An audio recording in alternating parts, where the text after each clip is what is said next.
अस्सलाम वालेकुम। मैं हूं नवीद सिद्दीकी। हसरत उन गुंचों पे जो बिन खिले मुरझा गए।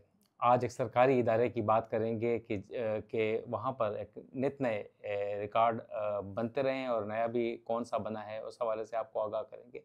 और ऐसा सरकारी इदारा जिसकी जुरिस्डिक्शन न सिर्फ इस्लामाबाद के अंदर बल्कि पाकिस्तान, अब तो कोई ग्लोबलाइज हो रही है चीज़ें और लगता है ऐसा है कि अब इसकी जो जुरिस्डिक्शन है वो मुल्क से बाहर भी हो गई है। ऐसे अफसरान के बारे में बताए हैं कि जो सैर सपाटे के शौकीन हैं और बाहर जाने की जो उनकी हसरत है वो दम तोड़ चुकी है। कौन सा ऐसा वाक़या हुआ है जो इस वक्त टॉक ऑफ द टाउन है? कैपिटल डेवलपमेंट अथॉरिटी यानी वफाकी तरक्याती इदारा सीडीए, जो रोज़ाना ऐसे-ऐसे काम करता है कि जो हेडलाइंस में रहता है और गुज़िश्ता जो अभी कुछ हफ़्ते से 2 हफ़्तों से बारिशें हो रही हैं, उसकी वजह से रिकॉर्ड मुद्दत में अरबों रुपए की मालियत से बनाए गए, तामीर किए गए जो प्रोजेक्ट्स हैं, वो ज़बूहाली के शिकार हैं, डैमेजेज़ हुए हैं उसके और तकरीबन उसकी जो सड़कें हैं, फ्लाईओवर्स हैं वो अगर कोलैप्स नहीं हुए तो बहुत ज़्यादा उन्हें नुकसान पहुंचा है, जिसकी वजह से न सिर्फ सीडीए की बदनामी हो रही है और इसके अलावा शहरियों को बहुत मुश्किलात का सामना करना पड़ रहा है। कौन सा ऐसा वाक़या हुआ है कि जिसकी वजह से पहले इजाज़त दी गई और फिर इजाज़त वापस ले ली गई है? इस्लामाबाद में एक बहुत बड़ी एक कमर्शियल प्रॉपर्टी है और फार्म हाउस उसे कह सकते हैं। एक अरबी शेख हैं, यूएई से उनका ताल्लुक़ है, पाकिस्तान में वो डिप्लोमेट रहे हैं, सफ़ीर रहे हैं। उन्होंने एक चीज़ खरीदी थी लीगल तरीके से और फिर वो पाकिस्तान से चले गए हैं और अब शायद उनकी डेथ वाक़या हो गई है यूएई में। उसके बाद उनके रिश्तेदारों को ये प्रॉपर्टी ट्रांसफ़र हुई और अब वो रिश्तेदार भी जो फैमिली मेंबर्स हैं वो उसे आगे ट्रांसफ़र करने की कोशिश में हैं और उन्होंने पाकिस्तान से थ्रू प्रॉपर चैनल रिक्वेस्ट की। रिक्वेस्ट मान भी ली गई और फिर एक टीम बनाई गई कि वो टीम जाएगी यूएई और वहाँ पर ट्रांसफ़र करेगी। ये चीज़ें तो सारी हो गई हैं। अब सवालात उठ रहे हैं काफ़ी यहाँ पर मुख्तलिफ़ ऐवान इक़्तिदार और दीगर जो लोगों से सीडीए से, मिनिस्ट्री ऑफ इंटीरियर से, गवर्नमेंट से पूछा जा रहा है कि सीडीए अपने हुदूद के अंदर और क़ुयूद के अंदर लोगों को फैसिलिटेट नहीं कर रहा, तो आइंदा वो क्या पाकिस्तान से बाहर लोगों को इतनी उसकी जुरिस्डिक्शन है कि वो लोगों को फैसिलिटेट करेगा? क्या रूल्स अलाउ करते हैं ऐसे कमीशंस बाहर भेजने के हवाले से? तो वो एक बहस चल निकली है और एक ऐसा कमीशन बनाया गया 4 अफसरान पर मुश्तमिल, जो कि यूएई जाएगा, दुबई, और वहाँ पर उस जो फैमिली के जो अलॉटीज़ हैं इस प्लॉट के, वहाँ पर उनसे बयानात कलमबंद करेगा और फिर उसके बाद फिर वो जो परचेज़र है उसके नाम पे वो ट्रांसफ़र कर देगा और अलॉटी और जो परचेज़र है यानी सेलर और परचेज़र दोनों यूएई में मौजूद हैं। क्या रूल्स अलाउ करते हैं उन्हें कि वो वहीं पे जाके सीडीए की टीम वहाँ पर उनके बयानात कलमबंद करे या ट्रांसफ़र करे? प्रॉपर्टी मैनुअल क्या बोलता है?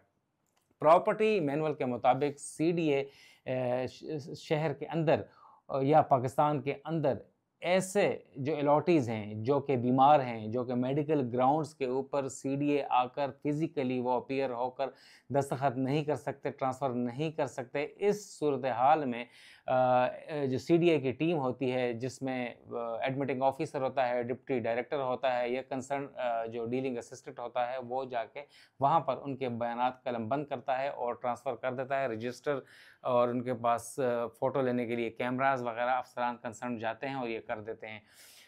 ये तो हुआ ठीक। पाकिस्तान के अंदर भी ऐसे लोग जो कि ऑफ़िसर्स हैं, बहुत बड़े-बड़े ब्यूरोक्रेट्स हैं, जो अशरफुल मखलूक़ात हैं, जो पॉलिटिशियंस हैं, इन्फ्लुएंशियल लोग हैं, जो सीडीए आते हुए अपनी तज़हीक समझते हैं, बेइज़्ज़ती समझते हैं, वो भी मेडिकल ग्राउंड्स के ऊपर अपने एक सर्टिफ़िकेट देते हैं और वहाँ पर उनके घरों पे आकर सीडीए के अफ़सरान और टीम जो है वो उनके जो प्रॉपर्टी है वो ट्रांसफ़र कर लेती है। चलो ये तो काबिल कबूल है।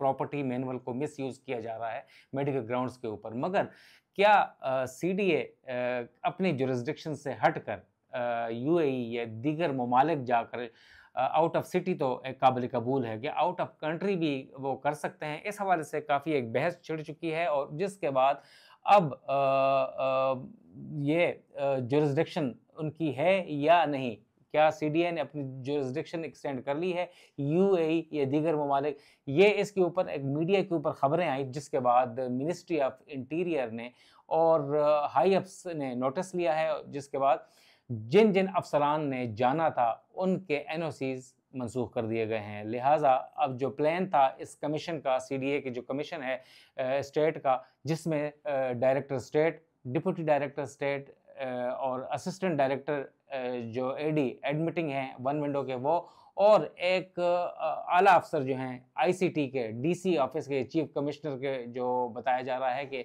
उनके करीब तरीन ऑफिसर हैं, उन्होंने भी इस कमीशन में जाना है। उनको बताया जा रहा था कि पीएसओ हैं, पर्सनल जो है जो स्टाफ ऑफिसर हैं, उन्होंने भी जाना था। उसके ऊपर एक बहस छिड़ चुकी है कि क्या इसके ऊपर सिर्फ 2 अफसरान जा सकते थे, एडी एडमिटिंग जो कि वहाँ पर समझता है, और डिप्टी डायरेक्टर जो होता है स्टेट कमर्शियल, वो उनका जाना ज़रूरी होता है। क्या डायरेक्टर स्टेट कमर्शियल क्या उनका जाना ज़रूरी था? नहीं। क्या पीएसओ टू चीफ कमिश्नर जो कि आईसीटी से उनका ताल्लुक है, क्या उनका जाना ज़रूरी है? नहीं।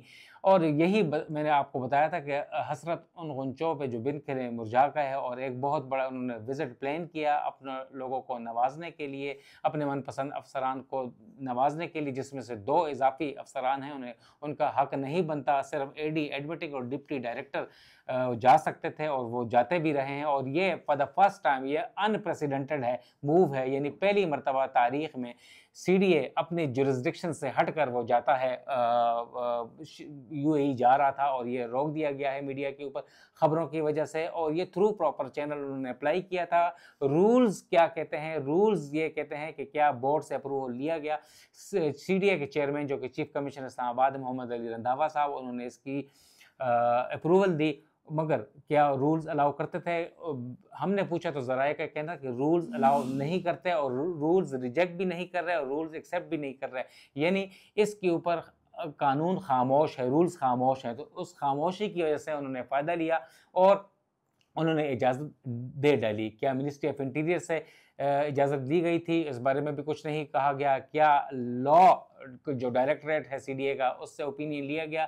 नहीं लिया गया। क्या बोर्ड से अप्रूवल ली गई? बोर्ड से अप्रूवल नहीं ली गई। तो लिहाजा इन अफसरान को सैर सपाटे के लिए जो इजाज़त दी गई थी, अब ज़राए का कहना है कि मिनिस्ट्री ऑफ इंटीरियर ने इसके ऊपर खामोशी इख्तियार कर ली है और इसके ऊपर एनओसीज जारी नहीं किए गए, और जो विज़िट होना था यूएई का वो अब रोक दिया गया है, और जो ट्रांसफ़र होनी थी नहीं होगी, क्योंकि जुरिस्डिक्शन नहीं है। इसके ऊपर मुख्तलिफ हल्के जो हैं वो तनकीद का निशाना बना रहे हैं सीडीए को, कि सीडीए अपनी हुदूद के अंदर यानी इस्लामाबाद के अंदर शहरियों को इतना फ़ायदा नहीं दे रहा, तो बाहर जाकर क्यों उन्हें फ़ायदा दिया जा रहा है? हालांकि जो अलॉटी थे, जो परचेज़र थे, तमाम अखराजात उन्होंने बर्दाश्त करने थे इन 4 अफसरान की रिहाइश के, खाने पीने के, बोर्डिंग लॉजिंग के, सारी चीज़ें, मगर अब वो नहीं जा रहा है। और सीडीए ने रिकॉर्ड मुद्दत में जो जो काम किए हैं वो उन्हें अब मुंह की खाना पड़ रही है और सुबकी हो रही है, और सीडीए के जो सही काम भी गलत तरीके से करने की वजह से अब उनके ऊपर तनकीद की जा रही है, उन्हें तनकीद का निशाना बनाया जा रहा है, उनसे सवालात पूछे जा रहे हैं। और अब अपोजिशन भी सवालात पूछेगी कि सीडीए अपनी जुरिस्डिक्शन से हटकर क्यों ऐसा कर रहा है, क्या वजूहात हैं? वहाँ पर जनरल जो पावर ऑफ अटार्नी है, वहाँ पर पाकिस्तान की एम्बेसी है, वहाँ पर सारी चीज़ें क्यों नहीं हो सकी? वीडियो लिंक के ज़रिए तमाम चीज़ें क्यों नहीं हो सकती? 2 अफसरान जो काम कर सकते थे उसके लिए 4 या 5 अफसरान क्यों भेजे जा रहे थे? ये तमाम तर सवालात हैं जिसका सीडीए ने अभी तक तसल्लीबख्श जवाब नहीं दिया। इजाज़त दें, अस्सलाम।